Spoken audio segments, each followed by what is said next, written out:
नमस्ते दोस्तों, media TV Hindi news में आपका स्वागत है। दिल्ली में प्रदूषण लगातार बढ़ता जा रहा है और हवा की गुणवत्ता चिंताजनक स्तर पर पहुंच चुकी है। ऐसे में दिल्ली सरकार ने प्रदूषण नियंत्रण को लेकर अब पूरी सख्ती बरतनी शुरू कर दी है। सरकार का कहना है कि अब किसी भी तरह की लापरवाही बर्दाश्त नहीं की जाएगी और नियमों का पालन न करने वालों के खिलाफ कड़ी कार्रवाई की जाएगी। दिल्ली प्रदूषण नियंत्रण समिति के निर्देशों का उल्लंघन करने पर 5 लाख रुपए तक का भारी जुर्माना लगाया जाएगा। राजधानी में प्रदूषण की वास्तविक स्थिति को समझने और नियंत्रण की प्रक्रिया को तेज करने के लिए करीब 2000 निरीक्षण टीमें रोजाना फील्ड में जाकर जांच कर रही हैं।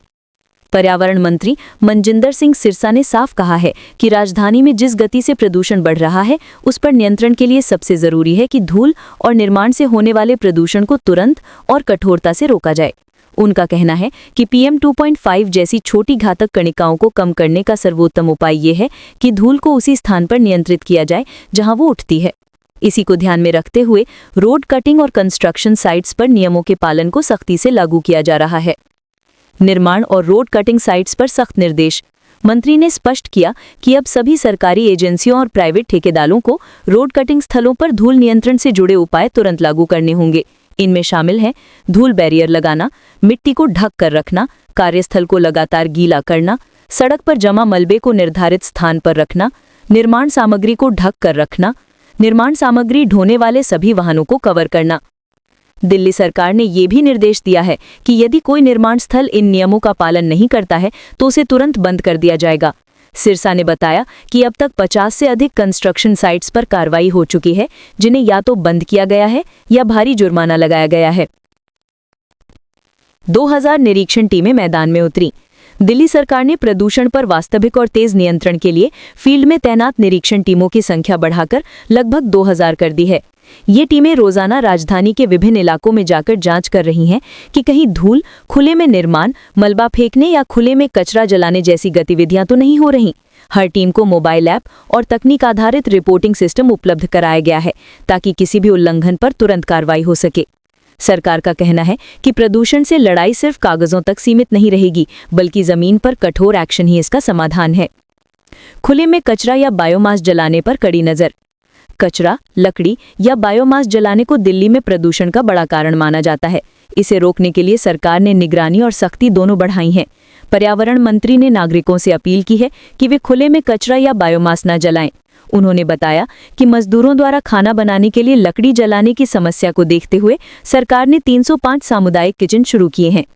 इन किचनों में रोजाना 5000 से ज्यादा मजदूरों को भोजन उपलब्ध कराया जा रहा है ताकि वे कचरा या लकड़ी जलाने के लिए मजबूर न हों। ये कदम प्रदूषण नियंत्रण के साथ साथ सामाजिक सहयोग का भी एक उदाहरण है, जिस पर सरकार विशेष जोर दे रही है। सड़कों की मैकेनिकल सफाई और ट्रकों पर सख्ती। दिल्ली में सड़कों पर धूल, निर्माण सामग्री और वाहनों की आवाजाही से भी प्रदूषण बढ़ता है। इसे रोकने के लिए सरकार हर दिन लगभग 3000 किलोमीटर सड़कों की मैकेनिकल सफाई करा रही है।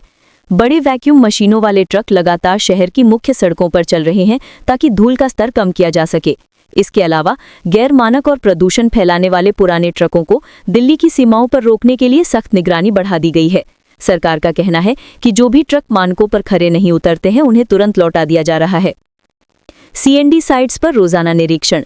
छोटे निर्माण स्थलों को भी प्रदूषण नियंत्रण के दायरे में कड़ी निगरानी में रखा गया है। सरकार ने छोटे CND प्रोजेक्ट्स की रोजाना जांच के लिए विशेष टीमें तैयार की हैं। अक्सर छोटे निर्माण स्थलों पर धूल नियंत्रण के उपायों की अनदेखी की जाती है, जिस पर अब कोई ढिलाई नहीं दी जाएगी। मंत्री ने कहा है कि चाहे सरकारी एजेंसी हो या निजी ठेकेदार, किसी को भी नियमों से ऊपर नहीं माना जाएगा। सरकार की अपील, दिल्ली को बचाने के लिए साथ आएं। मनजिंदर सिंह सिरसा ने नागरिकों से अपील की है कि प्रदूषण के खिलाफ इस लड़ाई में सरकार का साथ दें। उन्होंने कहा कि सरकार सारे कदम उठा रही है, लेकिन जब तक लोग सहयोग नहीं करेंगे तब तक नतीजे पूरी तरह प्रभावी नहीं हो पाएंगे। उन्होंने कहा, ये शहर हम सबका है और इसकी हवा भी हमारी ही जिम्मेदारी है। नियमों का पालन करें, धूल ना फैलाएं, कचरा न जलाएं और प्रदूषण को रोकने में अपना योगदान दें। दिल्ली सरकार ने प्रदूषण पर नियंत्रण के लिए व्यापक योजना लागू कर दी है, जिसमें सख्त नियम, बड़े स्तर पर निरीक्षण, निर्माण पर निगरानी, सड़कों की सफाई और नागरिकों की भागीदारी को प्रमुखता दी गई है। राजधानी की बढ़ती प्रदूषण समस्या को देखते हुए ये कदम न केवल जरूरी है बल्कि समय की मांग भी है। आने वाले दिनों में इन कड़े कदमों का असर हवा की गुणवत्ता में नजर आएगा, इसकी सरकार को उम्मीद है। फिलहाल के लिए इस बड़ी खबर में इतना ही। मीडिया टीवी हिंदी न्यूज पर हम आपको हर अपडेट देते रहेंगे। देश दुनिया की सच्ची और तेज खबरों के लिए जुड़े रहिए मीडिया टीवी हिंदी न्यूज के साथ। जय हिंद, जय भारत।